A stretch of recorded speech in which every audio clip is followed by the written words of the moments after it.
Pada kesempatan ini kita akan belajar bagaimana cara membuat paging.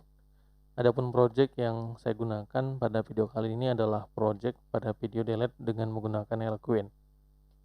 Untuk membuat paging, tentunya kita membutuhkan banyak data. Jadi kita tambahkan dulu data barang ini ya menjadi paling tidak ada 15 data. Nah, apakah kita akan menginput satu-satu? Ya, itu saya rasa sangat membosankan. Jadi kita coba lakukan dengan cara yang berbeda, yang lebih baik tentunya. Sekarang kita buka terminal ya di Visual Studio Code-nya, ya kan? Oke. Pada terminal kita akan ketikkan php artisan make factory. Sebut saja factory yang kita buat adalah barang factory. Ya, dash m. Ini m ini adalah modelnya. Jadi kita membuat factory itu berdasarkan modelnya siapa gitu ya. Nah, karena kita membuat model sebelumnya adalah barang, maka di sini saya sebutkan adalah barang. Ya, seperti ini. Oke, kita enter. Oke, factory create successful. Oke, di sini akan ada di folder model, maksud saya di folder factory ada file baru yang namanya adalah barang factory. Oke. Nah, kita akan coba buatkan strukturnya di sini ya. Yaitu barang ini menggunakan string ya. Kita acak saja stringnya sebanyak 10 digit. Kemudian kita buat lagi di sini ada harga ya sesuai dengan field Anda. Kemudian spesifikasi. Nah, untuk harga saya defaultkan saja biar gampang ya. Nanti kalau banyak fungsi nanti Anda bertanya-tanya itu apa gitu. Jadi saya buat aja langsung default nilainya.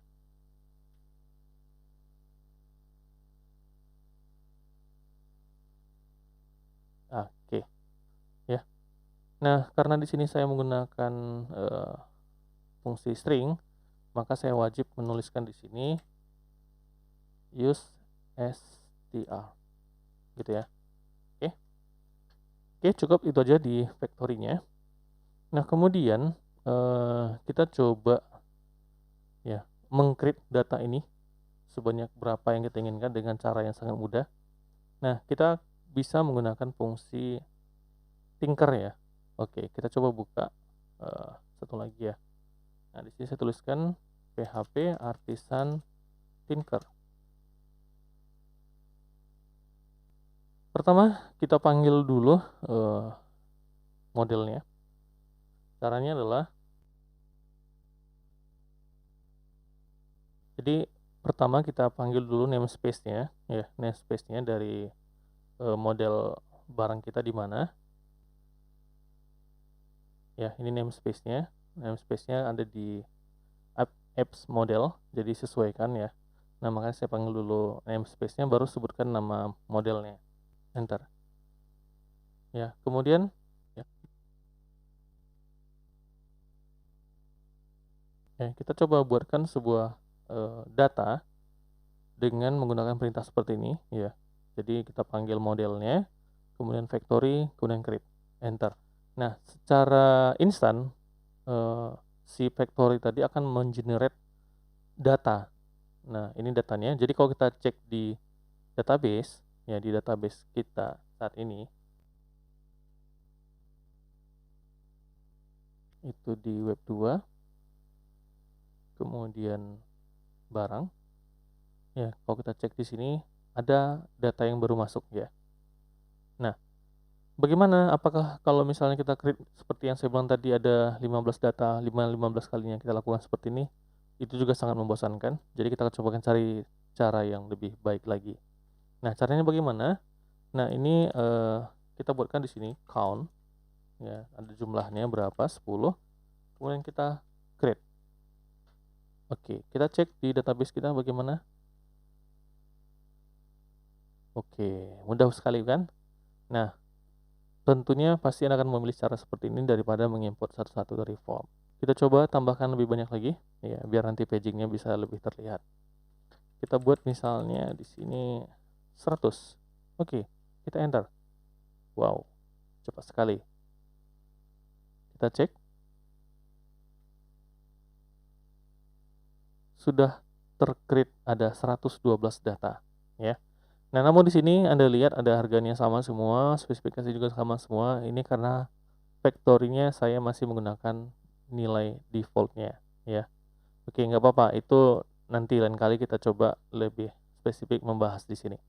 Nah, kemudian kita buka project kita, tapi terlebih dahulu kita jalankan di sini PHP Artisan Serve.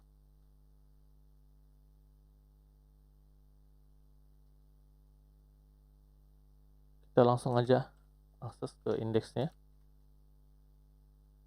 Ya, di sini di daftar barang kita lihat sudah ada banyak data kita. Oke. Nah, jadi apa sih tujuannya kita belajar paging? Nah, begini ya. Andai kata misalnya dalam satu tabel atau satu menu ada memiliki data itu sampai dengan 1000. Nah, tentunya jika ada 1000 halaman ditampilkan tanpa paging, maka ini scrollnya akan panjang sekali ke bawah. Nah, itu tidak akan efektif ya. Jadi sebaiknya kita parsing datanya menjadi per berapa data, apakah itu 10 data dalam satu halaman atau berapa begitu ya. Nah, jadi itu juga akan mempercepat proses loadnya browser kalian gitu ya. Oke, kita coba lihat di Laravel ya, bagaimana dokumentasi bagaimana cara membuat paging. Oke, oke. Nah, jadi di dalam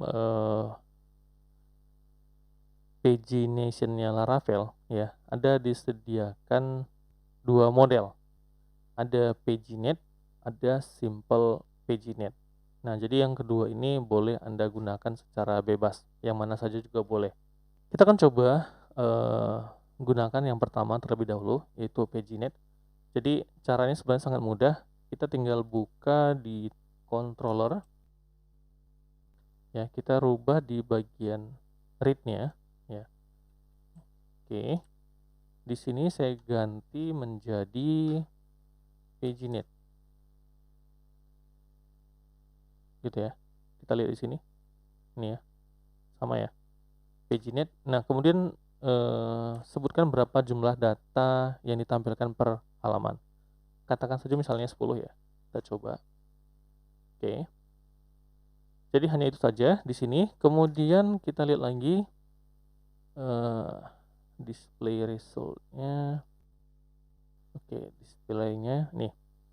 Nah, kita ini adalah untuk menampilkan array-nya ya. Kemudian inilah untuk menampilkan halamannya. Oke, kita coba copy ini, masukkan ke barang blade. Ya, kita buatkan di akhir dari tabelnya. Ya, ini tadi adalah array-nya. Kita tampilkan di akhir tabel ya. Ini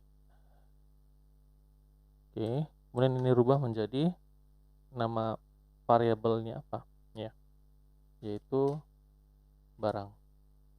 Oke. Kita coba tes di sini apakah jalan. Oke, sudah jalan. Oke, ada salah ya. Nah, ini yang ditampilkan di sini adalah model Simple Paginet. Sedangkan saya tadi menggunakan adalah yang ini ya, yang bukan Simple Paginet. Jadi seperti yang saya bilang tadi kan ada dua. Ada simple sama yang bukan simple ya. Jadi yang bukan simple itu yang bagaimana? Seharusnya itu ada angka 1, angka 2, angka 3 ya, seperti Google. Jadi kenapa demikian? Ya, kita lihat lagi di sini. Disampaikan bahwa ya, di sini disampaikan bahwa Paginet ini akan kompatibel dengan Tailwind CSS framework ya. Nah, untuk versi 8 ini tidak ada mendukung dengan Tailwind ya untuk Laravel 8. Nah, apakah versi sebelumnya ada? Setahu saya yang pernah saya coba di PHP di Laravel 5 dan lain sebagainya ke bawah ya, itu masih tidak ada kendala dengan PageNet. Namun pada saat saya mencoba di Laravel 8 ini menjadi masalah. Jadi caranya bagaimana? Ya, apakah kita harus menginstal Tailwind ini? Ya, tergantung Anda, apakah Anda memang ingin menggunakan CSS framework ini atau tidak. Kan kita tahu ada banyak sekali CSS framework, ada Bootstrap, ya, dan lain sebagainya. Jadi, kalau saya sendiri sih, karena ini masih pembahasannya di PageNet, ya saya rasa saya perlu hanya menambahkan di sini agar bisa jalan sesuai dengan apa yang kita harapkan, ya. Namun ini hanya efektif untuk di pagination. Kalau untuk yang lainnya saya belum tahu.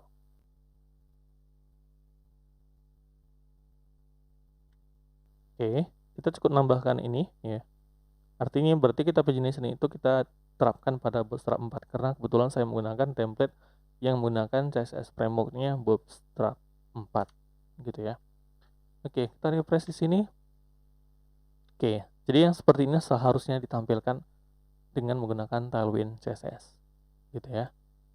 Oke, ini adalah jumlah halamannya. Oke, kita akan coba rapikan ini ya. Biasanya halaman itu ada di posisinya sebelah kanan. Kita coba buatkan di sini.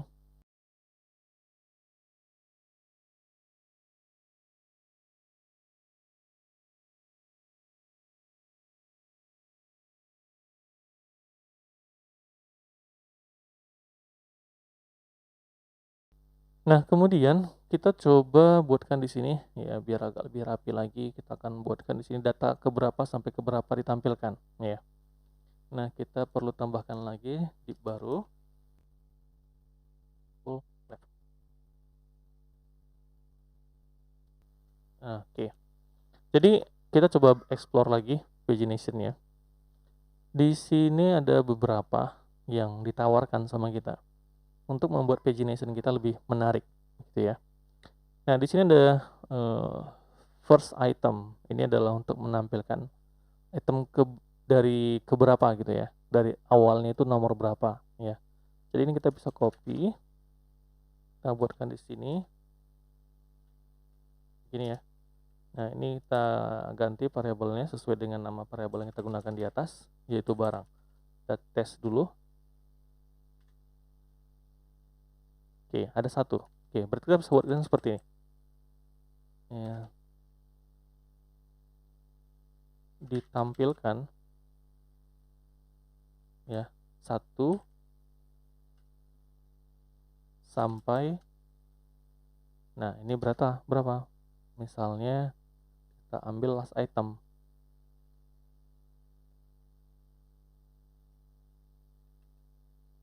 barang. Oops. Kita cek di sini. Oke, berarti tampil data dari 1 sampai dengan 10 ya. Kalau di sini 11 sampai dengan 20 ya. Ini nanti kan kita coba sesuaikan lagi. Kita bisa juga tambahkan di sini dari ya. Jadi dari data ke berapa sampai ke berapa dari, nah itu berarti totalnya ya. Totalnya ini dia. Oke, kita buatkan di sini. Oke, total ini adalah barang. Kita refresh di sini. Oke, ditampilkan 11 sampai dengan 20 dari 112 data gitu ya. Coba kita buat di sini data. Oke, selanjutnya kita coba ini sesuaikan ya, biar lebih menarik lagi. Perlu kita tambahkan di sini itu K ya, kemudian buat seperti ini. Di sini kita rubah menjadi barang first item tambah K ya. Kita coba tes ya, sudah sesuai ya. Jadi mau di halaman berapapun kita klik itu akan ditambahkan sesuai dengan yang sebelumnya. Oke, Ya, saya rasa ini cukup mudah ya, nggak terlalu susah untuk dipahami, tinggal bagaimana Anda cara mengikutinya aja, gitu ya.